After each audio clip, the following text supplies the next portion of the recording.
سئل رسول الله صلى الله عليه وسلم عن أكثر ما يدخل الناس الجنة قال تقوى الله وحسن الخلق وسئل عن أكثر ما يدخل الناس النار قال الفم والفرج۔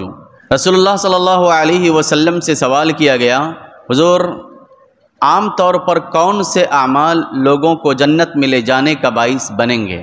آپ صلی اللہ علیہ وسلم نے فرمایا اللہ کا خوف اور اچھا خلق، اچھے اخلاق۔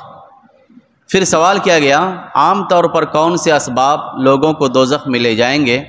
آپ صلی اللہ علیہ وسلم نے فرمایا منہ اور شرمگاہ۔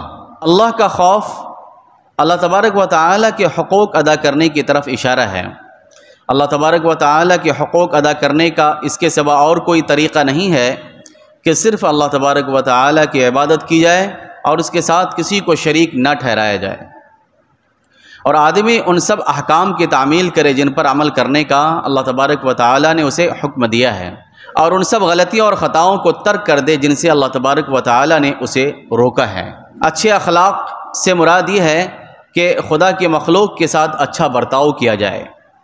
اس کا ادنا درجہ یہ ہے کہ آدمی کسی کو ایذا نہ دے، تکلیف نہ دے، اور اس کا اعلیٰ درجہ یہ ہے کہ تم اس شخص کے ساتھ نیک سلوک کرو جس نے تمہارے ساتھ برا سلوک کیا ہے۔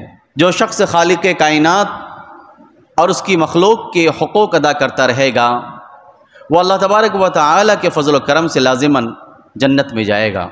منہ پیٹ میں غذا جانے کا دروازہ ہے اور اس میں گفتگو کرنے کا آلہ زبان بھی لگا ہوا ہے۔ جس شخص کی زبان قابو میں نہ رہے اور اس کے جسم کی نشو و نما بھی رزق حرام سے ہوتی رہے اور اس کی شرمگاہ بھی بے لگام ہو، وہ لازماً دوزخ کا ایندھن بنے گا۔ شرمگاہ اور زبان کی بے لگامی اور رزق حرام کھانے سے انفرادی اور اجتماعی طور پر جو ابتری، بدنظمی اور مفاسد پیدا ہوتے ہیں، اس کا لازمی نتیجہ دوزخ میں جانے کے سوا اور کیا ہو سکتا ہے؟ بلکہ دنیا میں ظلم، کفر، بغاوت اور فسق و فجور کی کوپلیں شرمگاہ اور زبان کی بے اعتدالی کے شجر خبیث سے پھوٹتی ہیں۔ حقیقت یہ ہے کہ خدا کا خوف یعنی اللہ تبارک و تعالیٰ کی عدالت میں کارناموں پر احتساب کا ڈر ہر حال میں اور ہر معاملے میں اگر انسان پر مسلط رہے تو وہ ظلم اور گناہ سے متنفر ہوتا جاتا ہے، کیونکہ خدا کے خوف سے بے نیازی ہر برائی اور زیادتی کی جڑ ہے۔ معاشرے کی فلاح اور ترقی کا دار و مدار بہترین اخلاق پر ہے۔ انفرادی طور پر خدا ترس اور خوش اخلاق آدمی ہر حیثیت سے امن و اطمینان اور بھلائی کا جیتا جاگتا پیکر ہوتا ہے۔ اس معاشرے کے خوشحال ہونے میں کون شک کر سکتا ہے جس کی شیرازہ بندی میں خدا کے خوف اور اچھے اخلاق کو بنیادی اہمیت حاصل ہو۔